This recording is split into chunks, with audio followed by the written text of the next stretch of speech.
All right, guys, welcome back to another video. It's your man Jay. So today we're going to be talking about a ton of reasons why this device definitely could possibly be my phone of the year for 2022. Now, you guys know that I did give it to the iPhone up until June, and I've been using these on an overlap since the beginning of March. And the reason I gave it the iPhone, the head nod as kind of a king up to that point is because I'd had it longer. It checks a lot of boxes, and I really love that device. However, this device right here, now that I've had it for almost 6 months, we're rolling in on a tight thing here. This is a well-packaged device, and I think a lot of people should experience this if you want to get a more premium device. And that's just on paper, I guess I should say. There's tons of devices that feel premium that don't cost the same as this, but we'll get into price later. But just for what this is offering, performance, screen, battery, hardware, software, everything, I think it's a major win. So I started here by showing you this part of the hardware of one of my older trucks. I just decided to show you an HDR video because I've recorded a lot of things in HDR, and this device is HDR compliant, as you can see. It can definitely handle an HDR video. I love the way this screen produces content. Now let's scan forward here, get back to some of the silver part of the truck here. I'll go back this way. Really think this is popping in person. Over video, it probably pops too, but man, you got to see this screen in person. Look at the background of the houses, the way the HDR is producing it. It is phenomenal. So the screen is just one thing about this device, man. Samsung is known for having some of the best displays out there, and that is definitely top-notch, one of the best displays on the market. So hardware, again, I think this is probably one of the most beautiful devices and most beautiful colors that they actually offer of all the S22 Ultras. Now, my wife recently picked up a burgundy S22 Ultra, and I gotta admit, I can see why so many people like that burgundy in person. It is absolutely stunning. It's really sleek. Would love to see burgundy on some other devices from Samsung. We do have the Fold coming, but it's an exclusive color for the burgundy, shockingly enough. Yeah, that burgundy is going to look sweet on the Fold 4. Would have been nice to do a burgundy Z Flip 4 as well. Now, the graphite is my second choice for the colors, but that burgundy is sweet, so it'll get an honorable mention for the Ultra. Now, I like this version of the phone. I like the exclusive color versions because they have matte sides on them, and I just think that is nice. Now, in the recent days, I've added this clear film to the back. The device is matte, but I just want to add a little bit more protection for longevity because I'm not trading in this device to Samsung. We'll talk about my Z Fold 4 and my Z Flip 4 later on, but this device deserves to be shown off. I think this is a beautiful sky blue color, and I just think it really nice. Like, look at it next to the iPhone Sierra Blue. You can see a huge difference.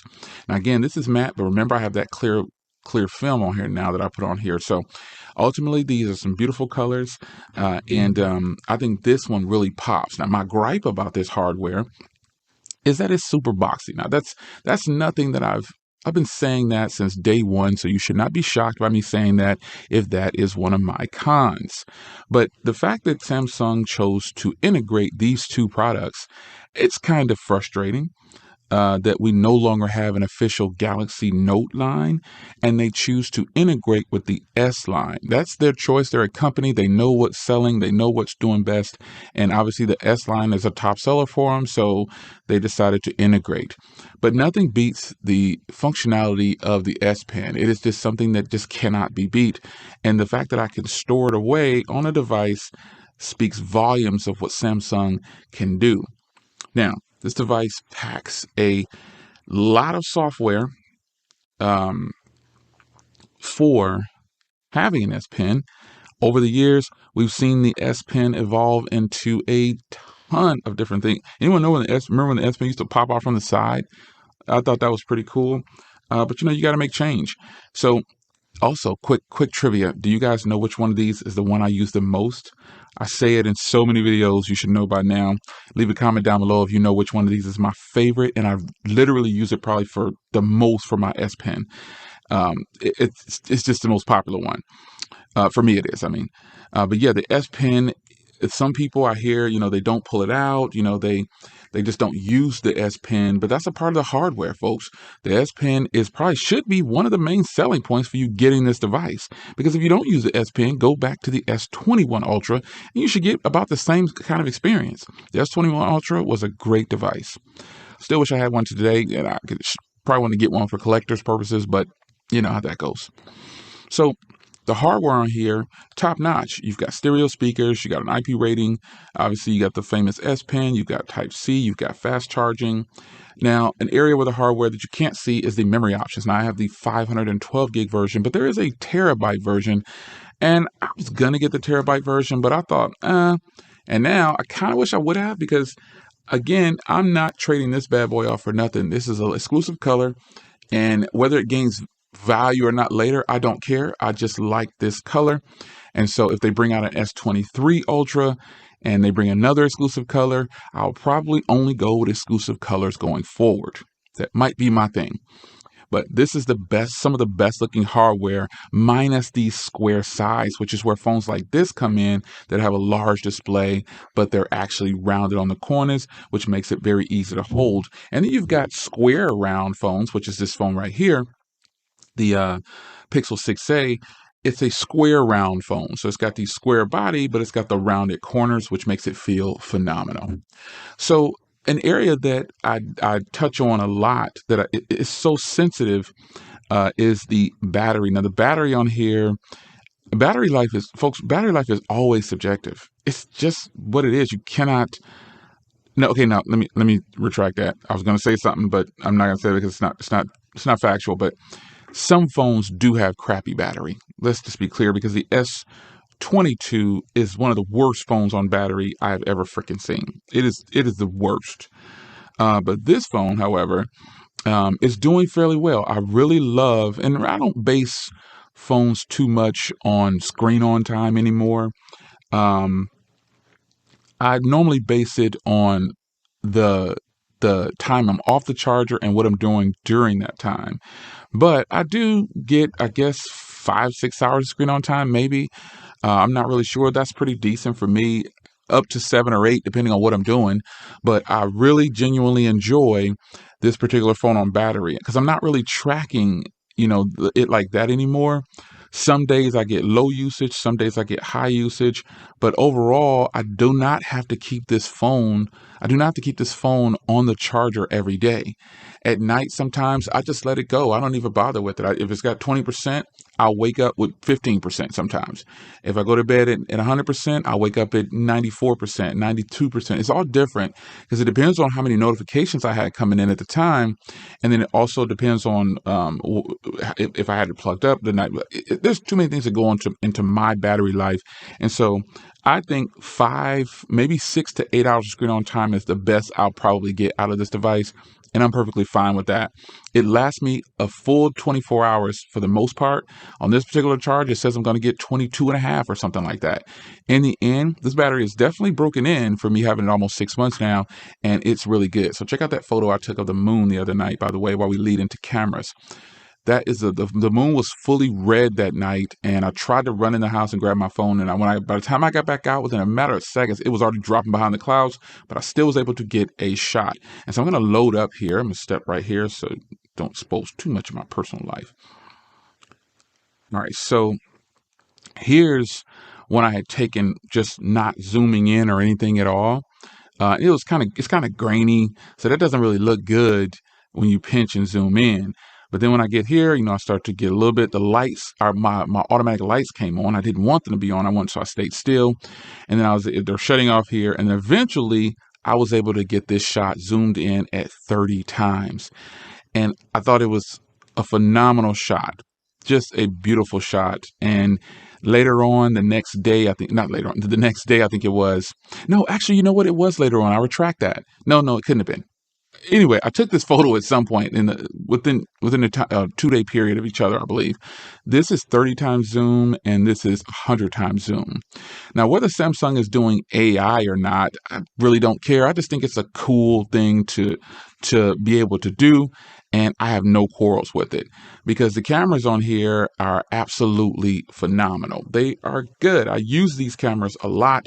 Anytime I want to do a black and white catch and release, I go to this phone right here. Anytime I want to do some portrait videos, sometimes I go to this phone right here. I don't really use cinematic video on the iPhone anymore. Just kind of forgot about it, to be honest. It's not that great on it's good. It's not great. And I think, portrait video is better on other devices because they give more detail and they're more sharp in most scenarios indoors. But outside, I like to use portrait mode on the iPhone, on the front camera particularly. It's really solid. I really like it. But this device right here, I'm extremely happy with the cameras because first of all, I like how the cameras look. Every year we get this thing about, oh, the camera bump's too big. That bar looks silly. We go through all these different rotations of what we think of the camera bumps and things like that. And then once we get them in hand, we forget all about that stuff. I'm guilty of that too, and I'll admit that. But this has probably got to be the sleekest camera setup because the official case outlines and it just completely wipes it away. It matches up perfectly. That's why I like this case right here. But I got to tell you, these cameras are absolutely great. They take some of the best photos. Portrait style video with the black and white filter is one of my favorites. If you don't know, that is my go-to for shooting a long video. And I like it because these cameras do 4K on the front and the rear, and they do 4K 60 with ease. And I have Pro mode, which means I can control the audio and I don't have to dub my audio or do anything. It is just a phenomenal set by Samsung. So does this device fail in any way, or is it a bad device in any way? Well, of course, it's not going to suit everyone's needs, and my con has been the same pretty much about this device since it launched. I think it's too high in price, and I think it's too boxy. But sacrifices like that, I'm willing to make because, well, this device, I was able to get when I bought my Z Fold 3. I paid only $900 for that device, a little under $900 brand new from Best Buy when they had $800 off. They had a half price. So I got a really good deal on my Z Fold 3. Even though I really love the Z Fold 3, I didn't see myself keeping it. And I said, you know what? I didn't want to keep it and buy this because at the time I was like, I don't want to have all this money laying on the table. So I traded it in for this and pretty much got $1,000 for it. $100 more than what I paid. So, hey, this was a win. So this cost me, I come out paying the same basically, because this was what, $1,400 or something like that for this model. I don't remember. But I just paid the difference of like a couple $100, I think, because I had some discounts and everything. And, I bought this device in and I'm happy I did. I don't plan on getting rid of this at all because I genuinely love this phone. And when I get my Z Fold 4 and Z Fold Flip in, there's going to be a problem for me because I genuinely love this phone. So I'll be carrying 2 Android phones at that point and 1 iPhone, or no, 3, because I got my Pixel 6a right here on my other line, which is absolutely great. I've been using this faithfully and it's really good. I'll give you some follow-ups on that too. But I'll be carrying now 3 Android phones, and I don't mean literally out the door carrying. Out the door, I walk out with 2 more than likely, and for now, it's going to be the 6A, and then when my Fold comes in, it'll be that one, and the Z Flip 4 will stay here because on that line, I don't normally take it out of the house it's much, but when I do take it out, I will take the Z Fold 4 and the Z Flip 4 at some point or another. But normally it's going to be this phone number right here and this phone number. Those are the 2 to catch me on. So now let's talk about, before we get out of here, let's close out on this. The reason I feel like this device could possibly be my phone of the year is because it checks so many boxes that I'm happy with it. And normally in a certain amount of time, the hype wears off. And that's why I was surprised that I actually like this phone still. After all this time, I still love this device. And you know what, folks? I probably won't trade this in. We also have the green 13 Pro Max as well. But this Sierra Blue obviously became the regular. And then the wife now uses the 13 Pro Max in green. And we also have the red 512. this device right here became my favorite iPhone for the color and just the performance. And it is hard to put this down sometimes. I really like it. But it's a great phone. But I think in the end, versatility is going to be the key for me. And this phone, to me, it's really nice to edit on. It's really nice on the cameras all the time. The video is phenomenal all the time. The battery life may not be as good as the iPhone's 13 Pro standby, but it's mirroring, if you want to look at it, screen on time. For me, that is. Some people are going to say, oh no, I get 12 hours of screen on time with my iPhone 13 Pro Max. Well, congratulations. I don't get that much. I get roughly 6 to 8. But where the iPhone 13 Pro Max wins is the standby time. You leave that device at 100 for so much longer for some reason. It stays there. Even in use, it takes a long time for that device to move off of 100. But my battery capacity on there is now down to 99, I believe. Let me check it out. I've had it for almost a year, I guess. Let me check the battery and then we'll close out this video here. Battery health. Yeah, I'm at 99. So right now I'm at 99% on my battery health after almost a year. So I'm doing okay. But this device right here has a 5,000 milliamp hour battery. I believe it is absolutely great. So there's not that many cons for me for this device, which is why I say I really love it. And it can easily be the phone of the year for me for 2022. Now, fold and flip. I did buy both, and I didn't do a trade-in for my Z Flip 4. But if you have a Z Flip 3, I know some people went out and bought a pre-owned one and traded it in. And if you could hustle up and do a deal like that, that's good. Personally, I didn't do a trade-in on the Z Flip 4, but I did, in fact, do a trade-in on the Z Fold 4. I didn't want to give up any of my big boys. They were trying to shaft me on this device for the trade, offering $705, and then they were offering $1,000 for this, but I wanted to keep this because of the exclusive color and genuinely really love it. So for me, I looked through the catalog and lo and behold, let me just show you. Let me show you because I think this is important. Some people are going to see this and be like, whoa, I can't believe that. Yeah, I can't believe it either. Let me just do it on here so I can let you see this beautiful device as I sit here. But yeah, I truly believe that this has got to be one of the best deals on the internet for a trade-in. Let's just go to pre-order here, and I'm going to go ahead and allow, and then I'm going to go down to unlock 512. Okay, stop. Okay. And then we're going to go down to trade in. Yes, this is what I traded in to get this device for $900. Remember, I have some discounts or whatever, so my price is going to be a little bit lower than yours. But look at what I trade in, and I didn't think they were taking it, but they are. They are taking the S21 FE, a device that's no longer it was just kind of sitting around. They gave me the full price back. They are giving $700 for the S21 FE. That's a brand new device they're still selling, and they're already taking it back at full cost. And the crazy part is, I did not pay $700 for that. I got it for like $100 or something like that, I believe. So that's a huge plus. A lot of these devices are $700, folks. They're giving some killer deals, way better than carriers, in my opinion. I mean, the lowest price they're giving is $300 for any Samsung device, any condition, folks. This is a win. It is a win. I could have traded in multiple Samsung devices. I was like, no, I'm not doing that.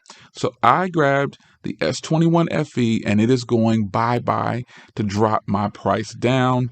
And I'm super excited about that. So that is how I bought my Z Fold 4 and my Z Flip 4. So both of them together, I pretty much got them for the price of one phone, which is what I'm really excited about. So I've extended this video out too long for you. My bad. SmartphoneConversations.com. That's a plug. Check that out if you aren't following me along over there. I just post stuff from here, and sometimes I'll type up an article. But overall, folks, this easily is one of the best phones that Samsung has ever brought to the market, in my experience. Now, everyone's going to have a different experience. Some of you are going to say that the Z Fold 3 is the best. Some of you are going to say the S21 is the best. I get it, respect it. But for me, this is such a win. I thought to myself, there's no way I'm giving this up, not even for $1,000. This color is way too exclusive and they're not selling them anymore. And down the line, I'll be one of those people sitting around 5 years from now, people looking for phones that are classics and nostalgic. I have my box. I have all the original materials. I'll put this up for sale for $4,000 and someone will buy it. It's your man Jay. Hope you guys enjoyed, and I'll see you in the next video. Hope you enjoyed this discussion. This is coming close to winning over 2022. Take care.